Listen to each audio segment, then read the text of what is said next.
Narcissists and avoidants can look identical at first, emotionally unavailable, and even addictive at first. But here's the truth.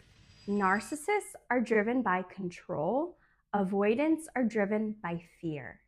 And if you're a love addict, there's a third force shaping the dynamic. You're already love bombing yourself, which makes you especially vulnerable to both. Most narcissists are avoidantly attached, but not all avoidants are narcissists. And unless you understand the difference, you'll keep chasing the wrong kind of healing and replaying the same heartbreak. Many people come into therapy feeling deeply confused after a connection ends and say some version of, "I don't understand. They pulled me in so intensely and then vanished." Were they a narcissist or just avoidant? They describe a familiar pattern: warm, then cold, romantic, then distant, engaged, then suddenly gone. When this happens, people with anxious attachment or love addiction patterns often turn the confusion inward. They assume they were not enough, too much, or somehow the cause of the other person's withdrawal. But here's the distinction that matters. On the surface, narcissistic and avoidant behaviors can look strikingly similar. Narcissists love bomb more intensely and deliberately. Avoidants idealize early, but usually don't sustain true love bombing. They both struggle with emotional accountability. They pull away when intimacy deepens. They fear dependency, and they leave partners confused and self-blaming. The avoidance capacity for empathy is intact, but blocked under stress. And that stress really kicks in when they begin to feel trapped by close, consistent care.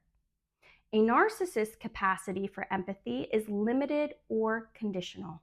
When confronted gently with impact, the avoidant will more likely show remorse and confusion, and the narcissistic person will show more defensiveness and blame. The psychology underneath, however, is fundamentally different. One withdraws as a manipulative tactic to punish, dominate, or maintain control. The other withdraws to protect themselves from intimacy that feels overwhelming. When this difference isn't understood, people tend to do one of two things: tolerate manipulation, telling themselves it's just attachment trauma, or walk away from someone who is frightened, assuming they're abusive. In both cases, the nervous system repeats an old attachment wound instead of healing it. That's why this distinction isn't just interesting theory, it's the difference between insight and reenactment, between growth and repetition. And that's exactly what today's video will break down. What's the difference? A narcissist doesn't fear closeness, they fear losing control. An avoidant doesn't fear you, they fear being overwhelmed. Narcissists idealize you because you provide admiration, attention, ego stability, validation. When you stop feeding that supply, they respond with punishment, withdrawal, manipulation, replacement.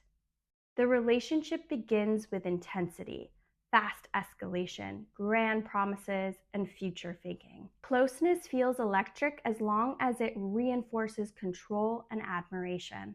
But when real emotional reciprocity is required, boundaries, needs, vulnerability, the tone changes. Affection becomes conditional, connection is replaced with distance, reactivity, or triangulation.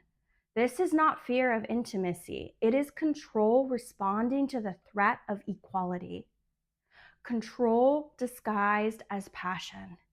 It is important to be aware that some people become narcissistic early in life, and some people obtain narcissistic traits later in adulthood. For example, D'Urbervilles in Thomas Hardy's Test of the D'Urbervilles is written as someone whose narcissism is already formed.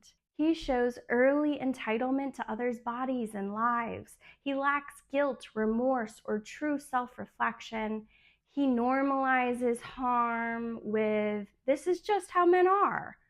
Others exist to satisfy his desire, not as full people. Alec doesn't split to protect a fragile self. He simply does not recognize others as separate selves. This is overt, predatory narcissism, closely aligned with antisocial traits. There is no arc of corruption, only escalation. Alec doesn't become narcissistic under pressure. He reveals what is already there. In contrast, Dorian Gray and Oscar Wilde's Dorian Gray develops narcissism later in life. Dorian begins as impressionable, not narcissistic. He lacks a stable identity. He is highly suggestible to admiration and ideology. He equates being desired with being valued. When confronted with aging, guilt, and consequence, Dorian cannot integrate them. Instead, he splits. The image remains perfect. The portrait holds shame, decay, and conscience. His narcissism is a defense construction, a way to survive unbearable self-awareness. Dorian becomes narcissistic because he externalizes his humanity to preserve the illusion of perfection. Avoidantly attached people often control the power dynamic unintentionally, not through manipulation, but through exit readiness. Because they regulate closeness by distancing, they keep one foot out the door. And the person who can leave fastest holds more relational power. Their nervous system is organized around escape as safety. So they invest less emotionally, they tolerate ambiguity longer, they pull back when closeness increases. This creates an imbalance where the other partner adapts, waits, and self-abandons to preserve connection. Power in relationships often belongs to the person who needs the least, not the person who loves the most. Avoidant dynamics often feel warm and engaging until intimacy moves closer. As emotional proximity increases, the nervous system interprets it as threat. I'm losing myself. I'm not enough. I can't meet expectations. At that point, distance becomes regulation. They retreat, not to punish, but to regain a sense of safety and control over their internal state. Connection begins comfortably, even affectionately. There is interest, consistency, and care within a manageable range. When deeper emotional needs emerge, more closeness, reliance, or mutual vulnerability, overwhelm sets in. Pulling back is not strategic, it is protective. The behavior may look the same, the intention is completely different. If you're starting to see your own pattern in these stories, the chasing, the fantasy, the mixed signals, don't just keep watching and repeat this cycle again. Take my fantasy love decoder quiz. It'll show you why you're drawn to narcissists, avoidants, or emotionally unavailable partners. Why love addicts love bomb themselves. This is why love addiction so often attaches to avoidant or narcissistic partners. Their inconsistency, distance, or intensity doesn't repel the love-addicted nervous system, it activates it. The uncertainty creates dopamine, the withdrawal fuels obsession, and the lack of clarity invites fantasy to take over. Before a real relationship even exists, an internal one is already being built to regulate emotion and create meaning. And that's what brings us to the next pattern. How love addicts end up love bombing themselves long before anyone else does. What love addiction actually looks like. Love addicts don't manipulate others, They regulate their own emotions through fantasy. Before a real relationship exists, an internal one is created. Pet names, future plans, destiny language, projection, imagined intimacy. Fantasy becomes the emotional fuel. The other person becomes a symbol, not of who they are, but of escape. Across many cases, the attachment isn't to the person themselves, it's to how the interaction makes them feel. Hopeful, alive, chosen, special. The bond forms internally first. Reality comes later, if at all. What's being chased isn't a partner, but validation, identity, belonging, meaning, escape. The person is the trigger. The experience is the drug. When the fantasy is strong enough, it overrides reality. Warning signs get minimized or rationalized. Red flags, inconsistency, emotional absence. It feels like love, but it's self-soothing through imagined connection. They internally idealize, fantasize, and accelerate attachment before real intimacy exists. So when someone externally mirrors intensity, excessive attention, fast bonding, grand promises, it doesn't feel foreign. In short, love addicts pre-bond internally. Love bombers perform the fantasy externally.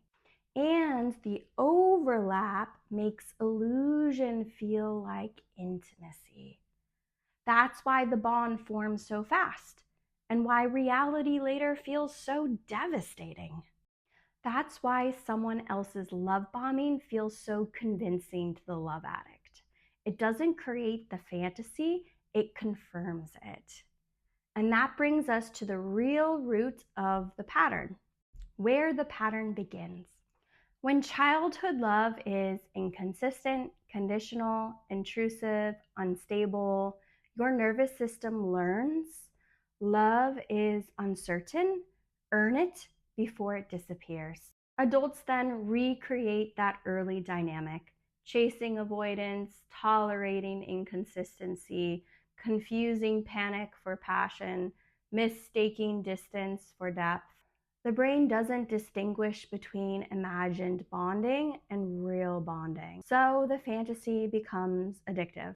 You're not attaching to a person, you're attaching to the hope of finally being chosen. Why it feels like love, why the pattern feels faded.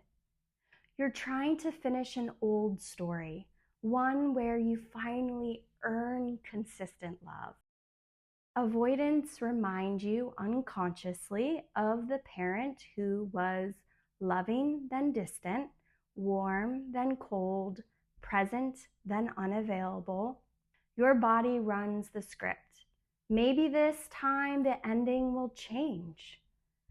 Subconsciously, fantasy feels safer because fantasy never abandons you. Fantasy never contradicts you. Fantasy never asks you to grow up and stay. That's why intense love feels intoxicating. It promises transcendence without responsibility. Why you confuse narcissists with avoidance. Both trigger your wound, but only one intends harm, and sometimes avoidants know they will cause collateral damage if they're refusing to work on their attachment wounds. If you are secure attachment, what you're really addicted to is not people, but what you believe love will give you. Safety, identity, belonging, meaning, escape, transformation. What secure love actually is.